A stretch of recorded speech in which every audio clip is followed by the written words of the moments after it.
Uy, Iha! Bakit hindi kayo na pumupunta sa bahay? Nag-away po kasi kami ng anak niyo, tita.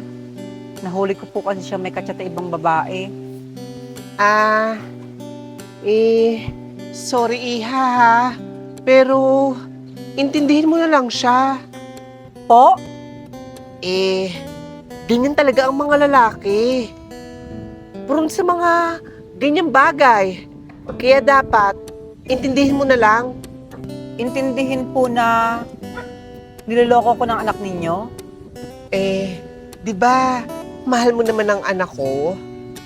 Baka, base lang to ng relationship ninyo na pagdadaanan nyo talaga yung mga ganitong bagay.